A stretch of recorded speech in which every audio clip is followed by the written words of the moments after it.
So with that title here, exploring funding strategies, what we're going to do is I'm actually going to sort of cover three areas here first. I do want to really, really quickly just what are reserves, just make sure we have sort of foundational alignment on what that is. Something to point out here is we have done lots of webinars on the reserve study, the product, what it is.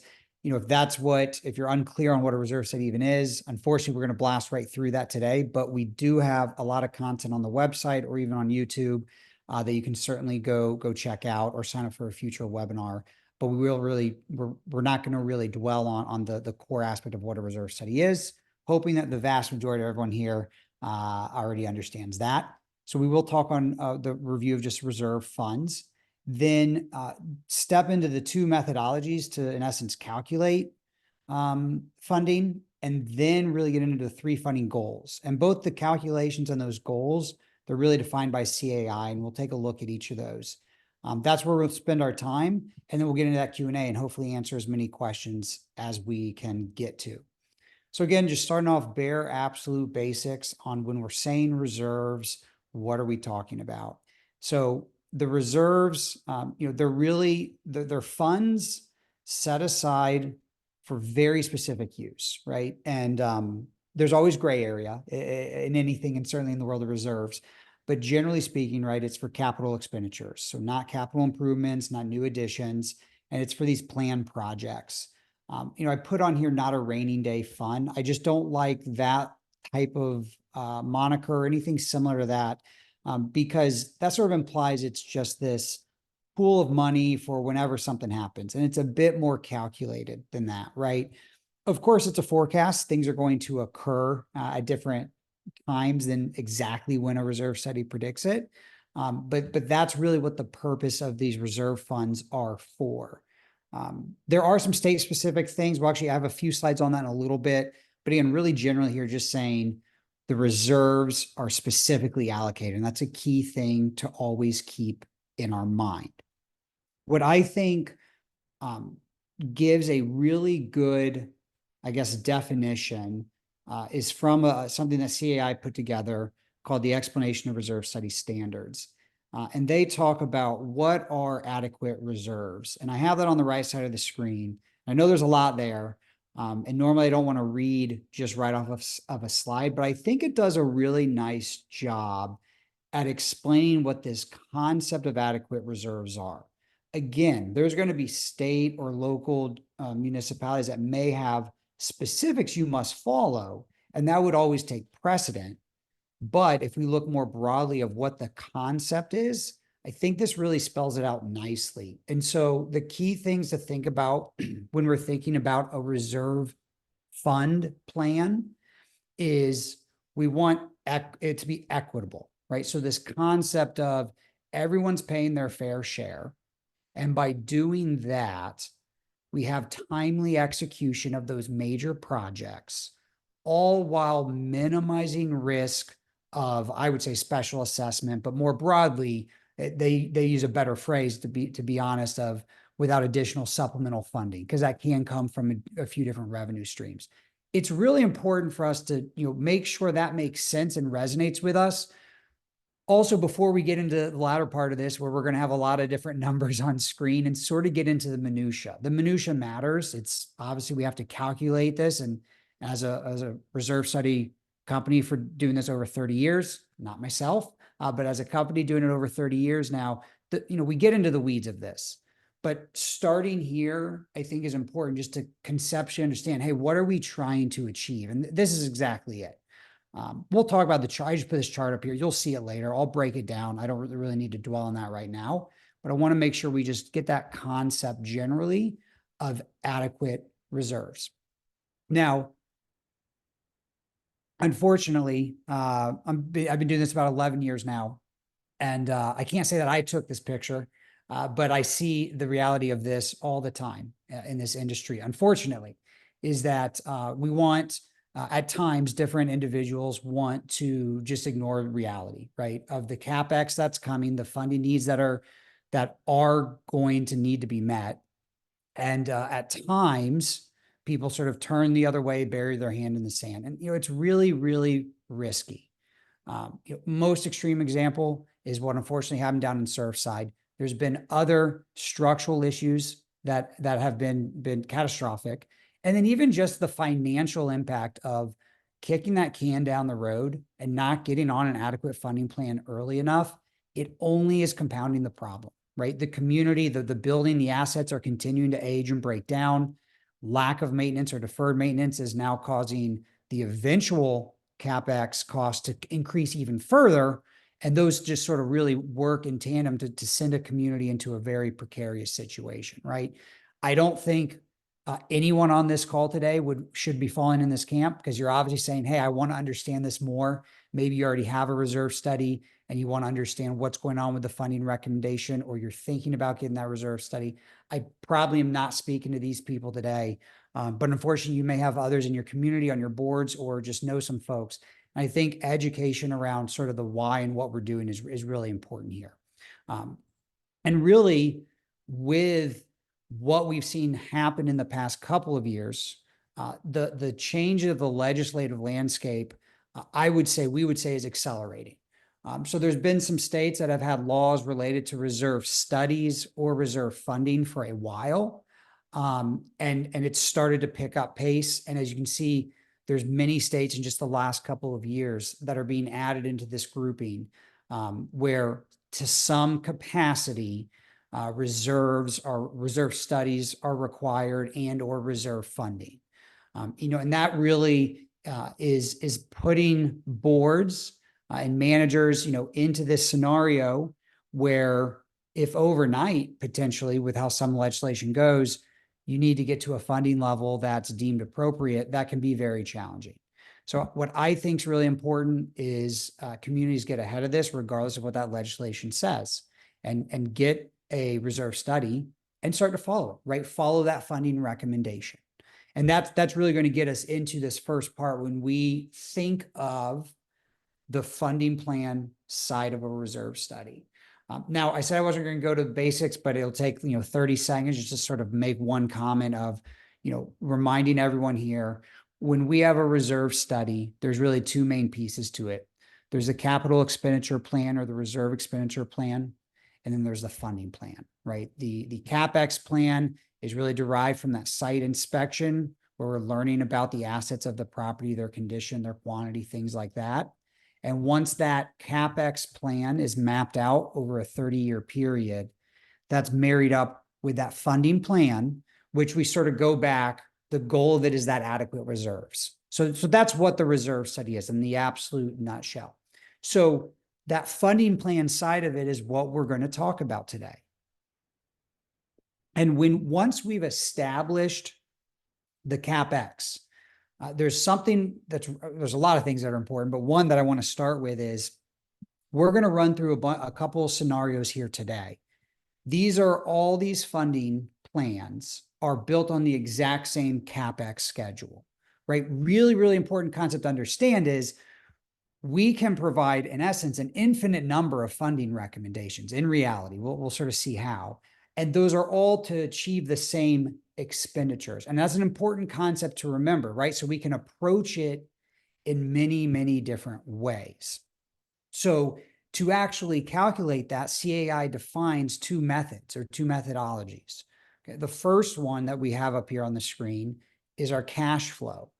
Many of y'all have probably heard it called pooled funding. And more or less, we took our language that's on the screen right from those standards. And so it's really about this cash flow offset. Almost goes back to earlier when I think I had on the slide, like money in, money out, excuse me. And that's where I think this is the chart I had moments ago. It generally depicts this in a way. And just to orient everybody, what we're seeing here is that 30-year period. And we see green bars, which are stable, and that's the reserve contribution. So it's equitable. Quick side note, we're ignoring inflation on all of this just for simplicity's sake. It's a question we get asked all the time. I was in front of a board yesterday, and yes, of course, inflation is something to worry about. But for today, just to demonstrate and sort of simplify the numbers, we're just ignoring it for today in a hypothetical world. But those green bars are the reserve contribution, stable, equitable. Everyone's paying their fair share, cash in. And then the flow of money out are those bars pointed downwards, those blue bars. And of course, expenditures vary by year. Some years are really high, some are next to no planned CapEx. And with that flow of money, that purplish, maybe magenta line, that's our balance. So our balance, whatever's left over in the reserve account at the end of the year, it goes up, it goes down. It's sort of reflective of the difference there of cash in versus cash out. This is a methodology that's made in aggregate, right? So as I said, the CapEx plan is created and set, and we understand how much is going to be spent each year. And that's all that matters on that funding side. We don't, in a way, we don't care or need to know in this year what this total, 400,000 is for. That's obviously very intentional in the CapEx plan, but on the cash flow funding methodology, we just know that 400,000 is going to flow out. And so we're balancing that. The other methodology that CAI defines is component method. You'll also hear this called straight line sometime. Now, some individuals on the call may say, I've never even heard of either of these, or, they haven't been obviously pointed out to me. Some of you may say, yeah, cash flow or pooled, that's always what we know and it makes sense. I've never heard of this component. That's fine. But there's going to be a lot of you that probably, I say component method, and it's going to be ringing in your ear. Okay, yeah, I've heard that. So what is that without getting into the math of it? The key thing to really hone in on here is, and again, language taken right from CAI, I think they're very succinct in how they define these, which is helpful, is, and I'm going to paraphrase it actually, but it's the funding is calculated or derived at the individual component level. So again, I think we'll actually get into a little bit of the math a little bit later, try not to put anyone to sleep, but that's a really, really key difference. There's a specific way to calculate it, but it's at the component level. So for each asset in that CapEx plan, it's going to calculate a recommended funding level. And then you add all those up. So to be clear, it doesn't necessarily mean that you have an account for every component, but mathematically, we go piece by piece, every single component. This is also called straight line. And I put up, this is just an example. It's not an entire one. And don't worry about the specific numbers. But the main thing is that far right column, you see there's a 2024 recommended contribution. So we've calculated, the method here is we've calculated a dollar amount per component. And then you would add those up. And if the whole study was here, the text would be too small and you wouldn't be able to read it. But then you would see, okay, our annual contribution. Those are the two methodologies. So we can calculate the needs from a cash flow or a pooled basis, or we can calculate it from a component or straight line basis. Now, to be clear, we can get into statutory situations. I know we have a lot of folks from Florida, and you're probably saying, where is SIRS falls in this, or a structural reserve study, structural integrity reserve study? And in other states, there's other requirements that sort of overlays everything, right? A state tomorrow could say, you need to create a reserve study for roads and roads only, right? So there can be other parameters placed on this, but generally you have those two methodologies to calculate it. That then leads us to then the actual funding goals or strategies, right? So we can calculate those numbers in sort of two main different ways, but then as a reserve specialist or a reserve provider, we can then provide guidance that's going to be based on different goals, because we can arrive there in many different paths. Because what we need to do is be able to spend the money on the CapEx plan. I can tell you how to do it. I can also tell you another way. Another reserve specialist or our company could tell you another way. Another provider could tell you another way. And so we, again, are going to look to the CAI standards to say, well, what are the different strategies or what are the different goals that a funding plan can seek, or that a funding plan can attempt to get your association to? And those three goals or strategies. We're going to break down each of them, but they're here on the left. So we have baseline, and I actually do it this way. We have baseline, and then we have full funding. Those are really your left and right. Those are your lane lines. And realistically, anywhere in between those is threshold. And that's where, I said earlier, there's an infinite number. Okay, it's probably not really an infinite, but there's a very large number of funding goals or funding plans that I could provide on the exact same CapEx schedule. And that's because that threshold really can be set on that spectrum. It could be just barely above baseline, be towards the middle. It could be just under full funding. But generally, that is the third goal. So is the concept of threshold. It's also agreed upon widely. CAI even talks to this language of sort of risk level. When we're in the baseline side of thing, we have the highest risk. And by risk, we really mean, let's go back to adequate reserves, risk of needing supplemental funding or risk of having to defer projects because we don't have funding, right? So generally, risk is highest when we're following a baseline. And as we move through threshold over to full funding, our risk is the lowest. Our risk is never zero. In life, we can't get risk to zero, but it's going to be the lowest. And then you sort of see this inverse relationship to achieve that lowest risk level. The cost to fund or the dollar amounts being recommended to set aside are going to be highest. And then we can slide over to baseline funding. That's going to result in the lowest funding dollar level, right? Because it's baseline. And we'll break down these three funding goals in more detail. And we'll see this chart again and we'll fill in the right side. But it's important for us to just, make sure we understand those are the three goals that exist out there. Again, I'm going to go back to statutory.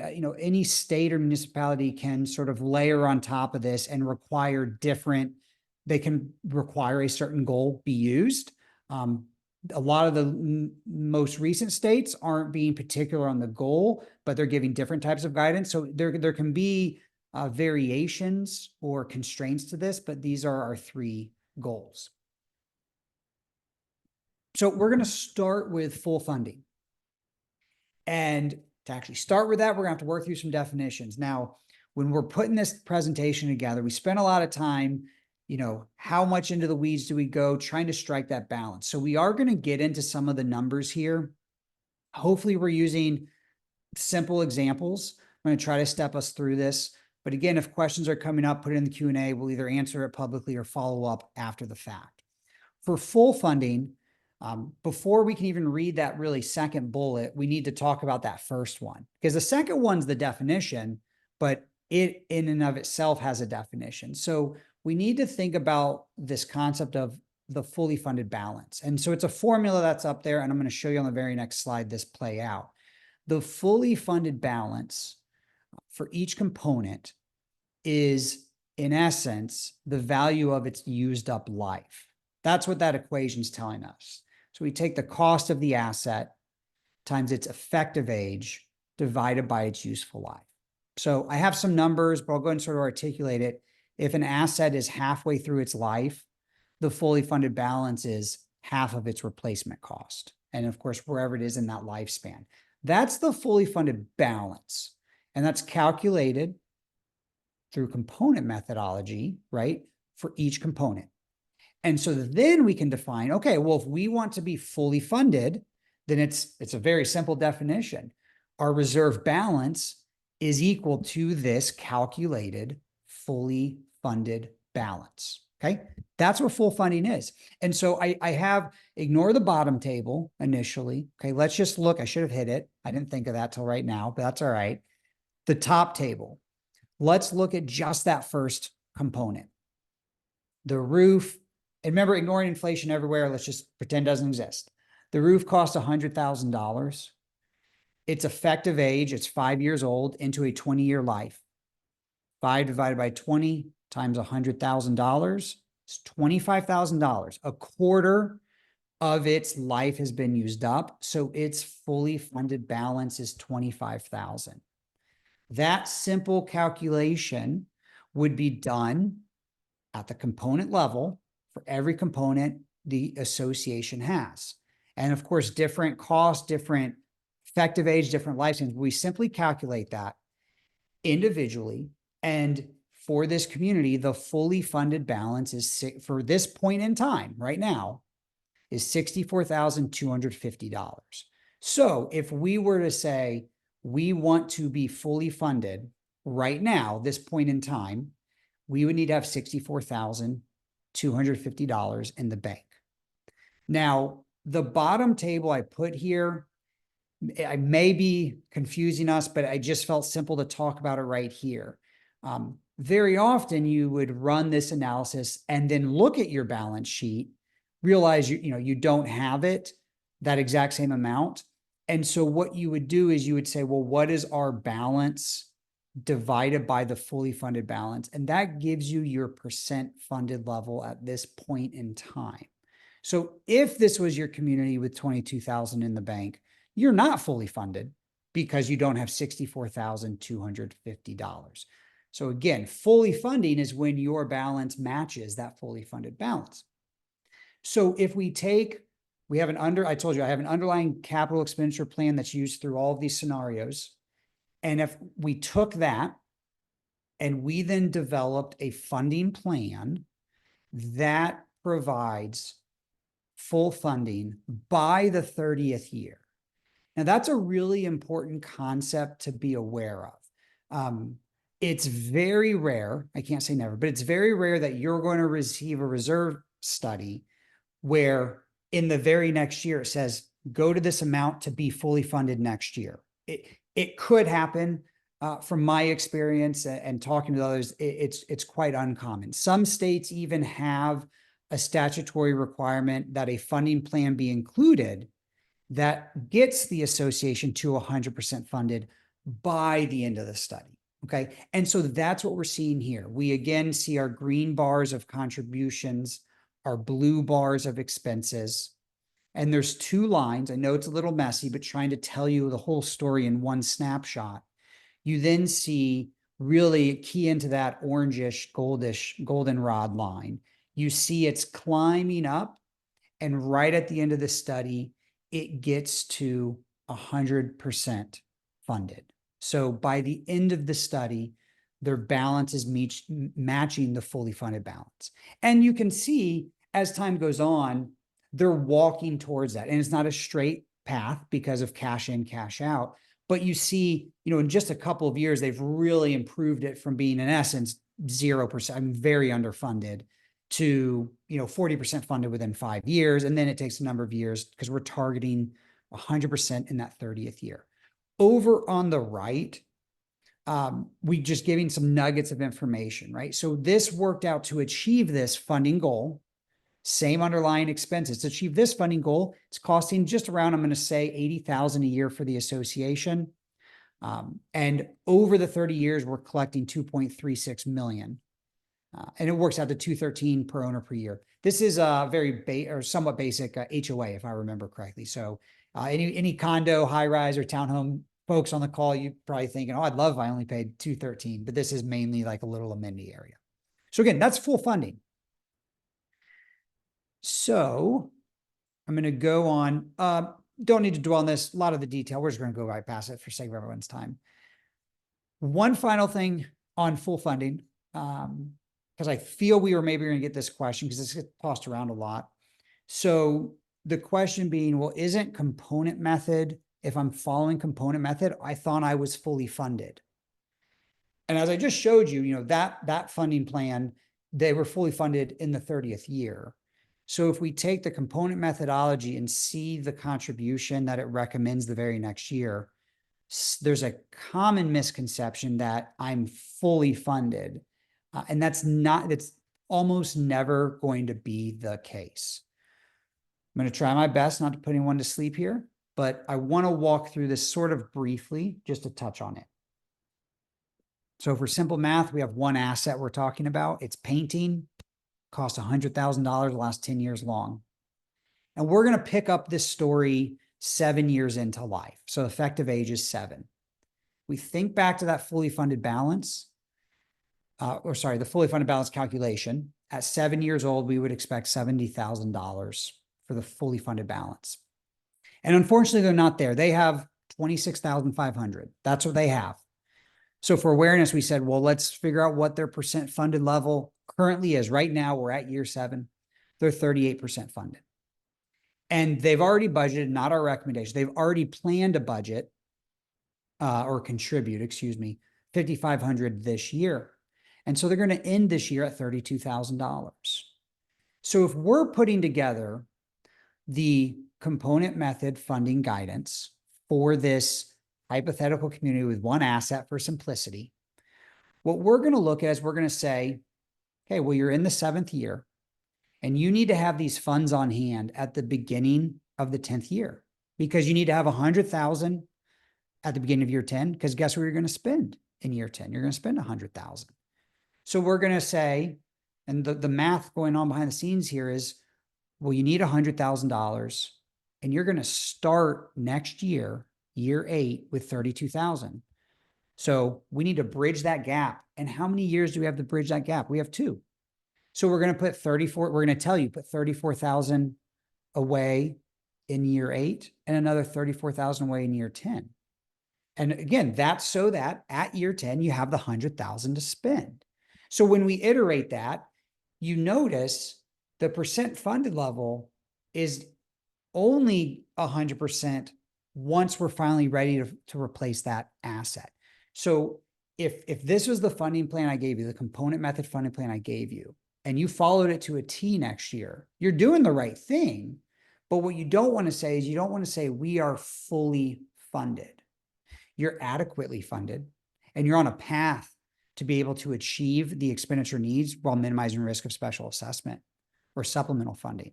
But there's definitely a disconnect, and that's why you see that percent funded level. You're actually on a journey to it. So it's very similar in a way to that 30-year plan I showed you, where it's not that you're always fully funded. It's usually you're targeting it. At the individual component level here, we're targeting 100% funded when it matters most, when you're going to spend the money, right? So I wanted to touch on that. Hopefully we haven't, confused or gone in the wrong direction or lost anybody, but I think it's an important topic to cover. All right, so that's full funding. So now we're going to move into threshold funding. And this is, again, defined pretty well by CAI. We've shortened up, changed a few words in here, but this funding goal is we are going to set the contributions so that you never run out of money, A, and actually B, you always have some threshold amount of reserves available. And that threshold, that target, it can be just a hard number. We always are going to have 100,000 in the bank in any given year. It could be a percent funded level. It could say our threshold is going to be never allow our percent funded level below X percent. So there is discretion in what that threshold is, but it is some amount. You're always cash positive, and it's some amount above that, right? And as I said earlier, this is where you can really oscillate. You can be pretty close to full funding. You could be maybe whatever you want to call the middle, or you could be getting pretty close to threshold funding. The key here, and I believe this second bullet is also generally how it's defined by CAI, is that they're sort of indicating that amount is really set by the board and or your reserve specialist. And when we're conducting a reserve study, that's a really important part of the process, is us giving that guidance of here's a threshold funding analysis. And we're setting the threshold here because we think it's prudent and it's at the right sort of risk tolerance or risk level for your community, for all the variables that are at play. So we see a similar chart, except we're not overlaying percent funded here because we're targeting just a dollar threshold amount. And so it's this, again, I'm going to say it over and over again, same expenditures, but those green lines are going to be those green bars are going to be different because that's the collection or the annual funding amount. And now we're paying attention to the magenta line. That's that year in balance. And you may not remember, but if we go back to full funding, that magenta line was, it was sort of a mountain that just kept growing, and it was pretty high at the end of the study. This one has peaks and valleys.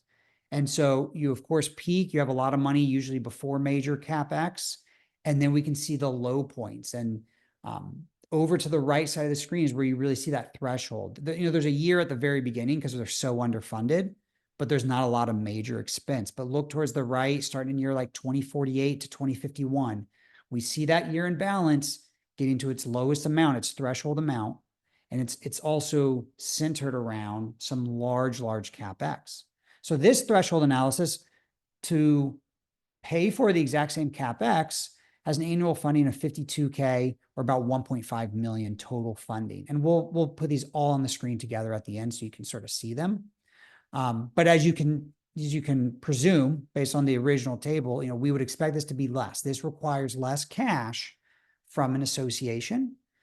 And it's really important I want to drive home the value in a threshold analysis is you're trusting the professionals to give you that guidance and saying, maybe instead of shooting or aiming for a target of 100% funded, which is the lowest risk, why don't you let us provide you our recommendation that's going to be some amount below that, but that we think is that right balance. Really, really powerful to use the threshold analysis, especially when you're involving third parties, right?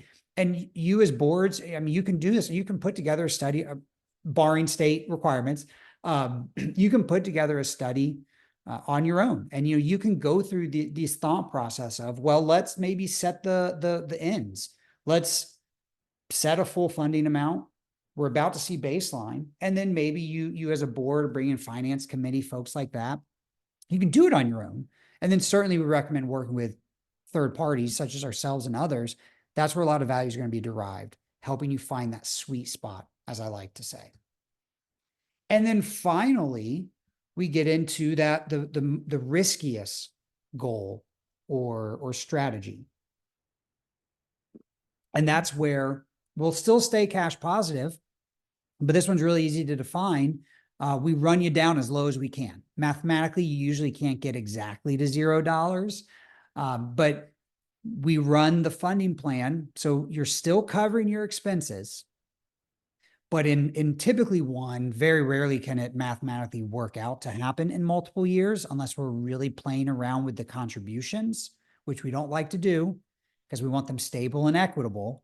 So it's typically going to be a single year, but we run that reserve balance down to zero. And so this is, I hope, sort of obvious why it's the riskiest. We're leaving no cushion. And not only are we leaving no cushion, but when is that 0 point? It's right around or in the same year as some of our biggest CapEx projects. So very risky. The lowest you can go. There's no funding goal or plan that I or any provider can give you that's any lower than this, because you would run out of money, and we would never recommend that. And so again, chart looks very familiar. Really, the green bars have changed. It's hard to tell, but really the difference is that look at that magenta line. We still have periods of great health, relatively healthy reserve balances. We have peaks and valleys. And unfortunately, one of those valleys goes down to zero. Okay. And so this is the riskiest. Now, why would someone consider this? Go back to the cost. It's going to recommend the lowest contribution rate possible. And so with this scenario, that's about $49,000 a year, almost 1.5 million collected over the next 30 years. And so I think what's helpful is to come back to this chart, right? Because now we put those all together. And there's a few things I want to highlight here. Is looking at, let's first look at baseline and threshold. And threshold, as I've said a few times, it really, in our opinion, can find that sweet spot, right? Where we're not overly conservative, because we would generally say getting to 100% funded is overly or very conservative is maybe a better word to use. And we don't think that's necessarily needed. So that's where that threshold is a really good sweet spot. So what I really want to key in on is look at that owner contribution amount. So the threshold recommendation, where us as professionals are saying, follow this guidance. We think it's fair, equitable. You're seeing stable contributions. And we do believe you're minimizing risk of special assessment.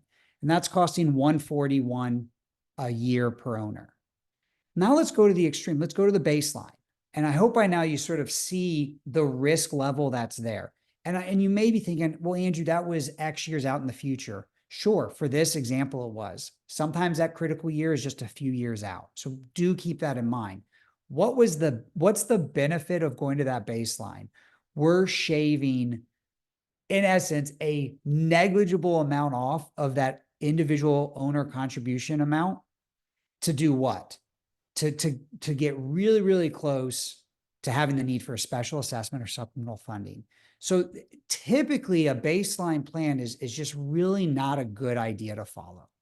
Now that threshold could be set higher. And as I said, it could skew way closer to full funding, but that's where the reserve specialist, as that expert, they're going to give you that guidance and put it where it needs to be. And then also to sort of touch on full funding, you can see the conservative nature of it. So now let's just stick with that owner contribution column. Look at how much higher that annual assessment rate is. And it's conservative. So there's pros and cons. And by no means am I saying that seeking a fully funded balance is wrong. Absolutely not. I mean, it is a clearly defined funding goal or funding strategy for CAI. We can calculate it on every reserve study we produce. We can show you how to get there. It certainly is not wrong. I mean, at the end of the day, what's wrong is not having a reserve study or not having a plan, or arbitrarily putting 10% of operating into reserves because we think that means anything, right? That's wrong. If you have a reserve study, and certainly if it's professionally developed and it has a funding goal in it, even if it's all the way down at baseline or all the way up to fully funding, that's still acceptable. It meets standards. It is okay. And in many of the states, if probably not all that have funding requirements, it's a agreed upon and acceptable funding level. I just want everyone on the call today, to have a good awareness to, well, what does it mean if we're following a baseline guidance? And by now you sort of see where that risk profile is increasing considerably, and then vice versa on the full funding side. So just a quick recap, and then I think we're going to get into some Q&A here. There's really those three buckets of a funding goal that can be provided to you when you open up your reserve study. If you're ever confused by our study or any provider who has given you one, pick up the phone and call them and say, well, what is the funding goal you're using here? And it is an interesting tool when you think about, unfortunately, I work with a lot of associations that are severely underfunded. And, we're going to recommend a threshold analysis. We're going to give you that. But if you're really struggling to meet those funding needs, that's a really important conversation to have with the reserve specialist and say, can we look at that baseline? And if I worked with you, I mean, I'll show it to you. We'll talk through that. And I'm going to be hopefully as clear as I am today, of there's some risk, but that is, you have some tools in your tool belt of there are different ways we can fund the CapEx needs, right? So those are those three categories I want you to hopefully leave today a little bit more knowledge about.